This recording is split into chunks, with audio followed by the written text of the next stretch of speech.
नमस्ते। चलिए आज चलते हैं एक ऐसे दौर में, एक ऐसा युग जहां धर्म क्या है और अधर्म क्या, इसकी लकीर ही मिट सी गई थी। जहां एक ही सिंहासन के लिए सगे भाई एक दूसरे के खून के प्यासे हो गए। जी हां, ये कहानी है महाभारत की। एक ऐसा महाकाव्य जो सिर्फ कुरुक्षेत्र के मैदान में नहीं लड़ा गया, बल्कि हर किरदार के मन के अंदर भी लड़ा गया। ये कहानी है इंसानी मन के सबसे बड़े संघर्ष की। तो सवाल ये उठता है कि क्या सच में सिर्फ एक वादा, एक अकेली प्रतिज्ञा पूरे के पूरे राजवंश को तबाह कर सकती है? मतलब क्या एक वादा इतना ताकतवर हो सकता है कि वो आने वाली पीढ़ियों का भाग्य लिख दे? चलिए इसी सवाल के साथ इस कहानी की गांठें खोलना शुरू करते हैं। तो कहानी शुरू होती है हस्तिनापुर से। वहां के राजा थे शांतनु। एक दिन वो गंगा किनारे टहल रहे थे कि उनकी नजर एक बेहद खूबसूरत स्त्री पर पड़ी। वो कोई और नहीं बल्कि खुद देवी गंगा थी। शांतनु को पहली ही नजर में उनसे प्यार हो गया। लेकिन गंगा ने शादी के लिए एक ऐसी शर्त रख दी जो किसी भी रिश्ते की नींव हिला दे। शर्त यह थी कि आप मुझसे कभी कोई सवाल नहीं पूछेंगे। मैं जो भी करूं, जैसा भी करूं, कोई सवाल नहीं। और राजा शांतनु प्यार में इतने डूबे थे कि उन्होंने हां कर दी। और फिर जो हुआ वो दिल दहलाने वाला था। गंगा ने एक एक करके अपने 7 बेटों को जन्म देते ही नदी में बहा दिया, और शांतनु वो अपने वचन से बंधे बस देखते रह गए। लेकिन जब 8वें बेटे देवव्रत की बारी आई तो एक पिता का दिल आखिरकार टूट ही गया। उन्होंने पूछ ही लिया, तुम ऐसा क्यों कर रही हो? और बस शर्त टूट गई और गंगा उन्हें हमेशा के लिए छोड़कर चली गईं। कई साल गुजर गए। शांतनु की जिंदगी में फिर से प्यार आया, सत्यवती के रूप में। पर यहां भी एक शर्त थी। सत्यवती के पिता ने कहा कि उनकी बेटी का बेटा ही राजा बनेगा। अब सोचिए, अपने पिता की इस अधूरी खुशी को पूरा करने के लिए बेटे देवव्रत ने क्या किया? उन्होंने एक ऐसी प्रतिज्ञा ली जिसने इतिहास का रुख ही बदल दिया। उन्होंने कसम खाई कि वो न कभी शादी करेंगे और ना ही सिंहासन पर बैठेंगे। ये इतनी भयंकर प्रतिज्ञा थी कि उनका नाम ही पड़ गया भीष्म।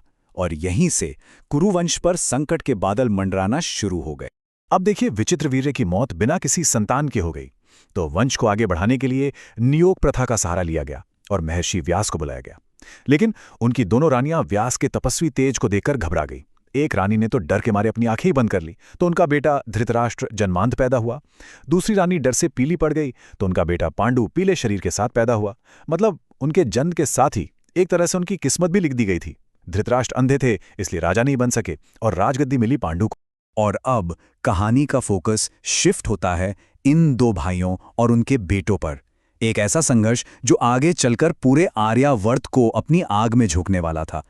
एक तरफ थे धृतराष्ट्र के 100 बेटे यानी कौरव, और दूसरी तरफ पांडु के 5 बेटे पांडव। पांडव बचपन से ही हर चीज में अच्छे थे, धर्म, वीरता, ज्ञान सब में, और इसी वजह से वो सबके चहेते थे। लेकिन उनकी यही तारीफ कौरवों में सबसे बड़े दुर्योधन की आंखों में कांटे की तरह चुभती थी। और इस जलती हुई आग में घी डालने का काम कौन कर रहा था? दुर्योधन का मामा शकुनी, जो अपने कुटिल पासों और उससे भी ज्यादा कुटिल दिमाग से कुरुवंश को बर्बाद करने की कसम खा चुका था। ये तनाव जो था अब सिर्फ जलन तक नहीं रहा, बात जान लेने तक पहुंच गई। कौरवों ने पांडवों को लाख से बने घर लाक्षागृह में जिंदा जलाने की साजिश रची, पर वो किसी तरह बच निकले। फिर अपने वनवास के दौरान ही अर्जुन ने द्रौपदी का स्वयंवर जीत लिया। लेकिन देखिए किस्मत का खेल, घर पहुंचकर मां कुंती के मुंह से अनजाने में निकल गया कि जो भी लाए हो 5 भाई बांट लो। और इसी एक वाक्य ने द्रौपदी को 5 पांडवों की पत्नी बना दिया। खैर, जब सबको पता चला कि पांडव तो जिंदा है, तो मजबूरी में राज्य बांटना पड़ा। कौरवों ने रख लिया हस्तिनापुर और पांडवों को दे दी एक बंजर जमीन, खांडवप्रस्थ। लेकिन पांडवों ने अपनी मेहनत और कृष्ण की मदद से उस बंजर जमीन को एक आलीशान शहर इंद्रप्रस्थ में बदल दी। अब पांडवों की ये कामयाबी दुर्योधन से बर्दाश्त नहीं हुई। वो जब इंद्रप्रस्थ के शानदार मायावी महल में घूमने आया तो एक जगह उसे जमीन पानी जैसी लगी और पानी जमीन जैसा, और वो एक तालाब में गिर पड़ा। बस इसी बात पर द्रौपदी हंस पड़ी और उनके मुंह से वो शब्द निकल गए जो महाभारत के युद्ध की एक बड़ी वजह बने, अंधे का पुत्र भी अंधा। ये सिर्फ एक मजाक नहीं था, ये दुर्योधन के सबसे गहरे जख्म पर नमक छिड़कने जैसा था कि उसके पिता अंधे थे, इसीलिए उसे राज नहीं मिला।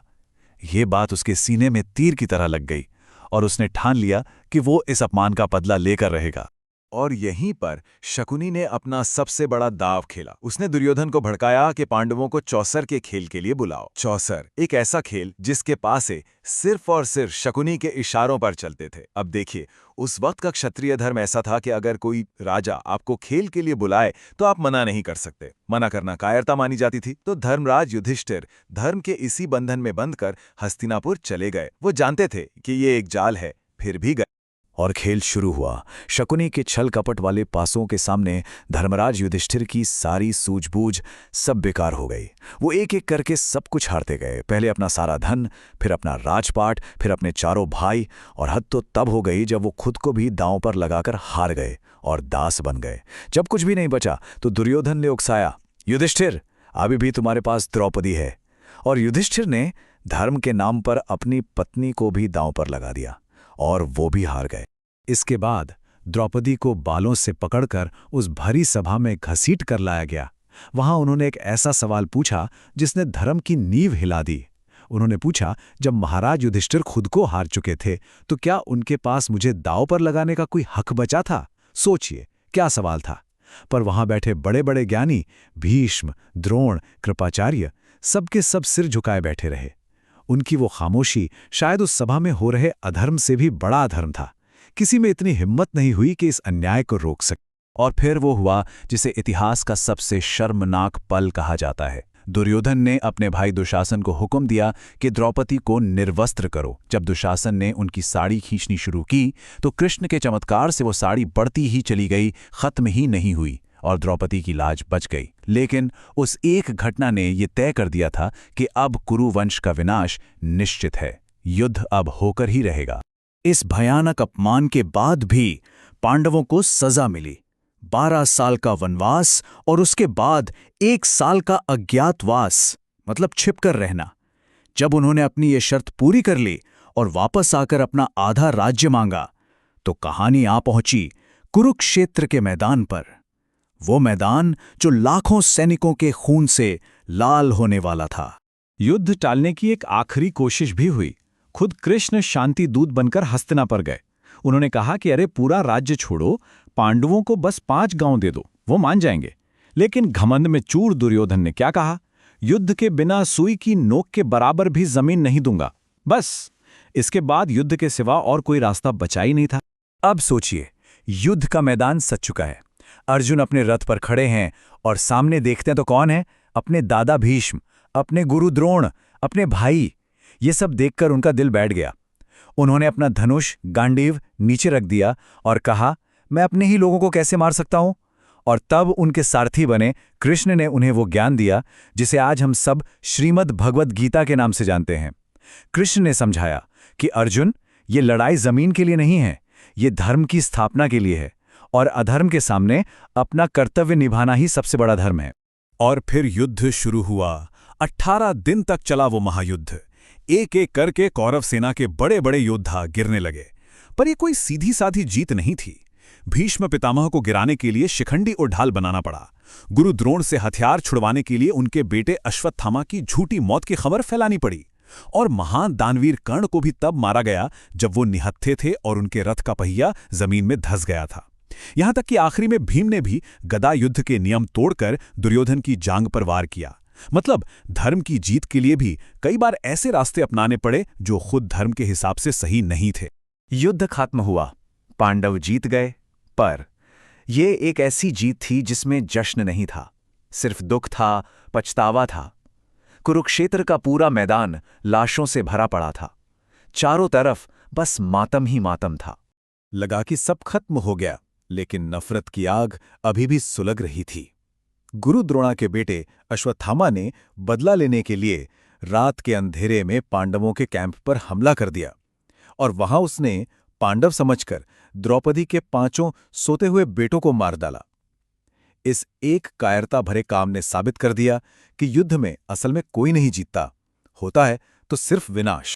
सब कुछ खत्म होने के बाद पांडवों ने भी राजपाट त्याग दिया और स्वर्ग की ओर अपनी अंतिम यात्रा शुरू की, हिमालय के रास्ते। लेकिन ये यात्रा भी एक आखिरी इम्तिहान थी। एक एक करके सब रास्ते में गिरते गए। द्रौपदी, सहदेव, नकुल, अर्जुन, भीम, सबके अंदर कोई ना कोई छोटा सा अहंकार या मोह बाकी था। आखिर तक कौन पहुंचा? सिर्फ धर्मराज युधिष्ठिर, जो हर हाल में धर्म से नहीं डिगे, और उनके साथ चलता हुआ एक वफादार कुत्ता। तो आखिर इतनी बड़ी कहानी का सार क्या है? महाभारत हमें क्या सिखाता है? शायद यही कि दुनिया में कोई भी पूरी तरह से सही या पूरी तरह से गलत नहीं होता। हर इंसान के अंदर अच्छाई और बुराई दोनों होती हैं। भीष्म धर्म के सबसे बड़े ज्ञाता थे, पर अन्याय के खिलाफ बोल नहीं पाए। कर्ण दुनिया का सबसे बड़ा दानवीर था, पर गलत का साथ देता रहा। ये कहानी है घमंड की, लालच की, और ये कहानी हजारों साल बाद भी हमें हमारी ही शक्ल दिखाती है। अगर किरदारों से सबक लें तो भीष्म सिखाते हैं कि कोई भी वचन धर्म से बड़ा नहीं होता। कर्ण की कहानी बताती है कि दोस्ती और एहसान धर्म से ऊपर नहीं हो सकते। द्रौपदी का अपमान ये चीख चीख कर कहता है कि जहां नारी का सम्मान नहीं, वहां विनाश तय है। और भगवान कृष्ण, वो हमें यही सिखाते हैं कि चुपचाप अन्याय सहना भी अधर्म ही है। कभी कभी धर्म को बचाने के लिए शस्त्र उठाना ही पड़ता है। महाभारत की सबसे बड़ी खूबी यही है कि ये हमें कोई बना बनाया जवाब नहीं देता।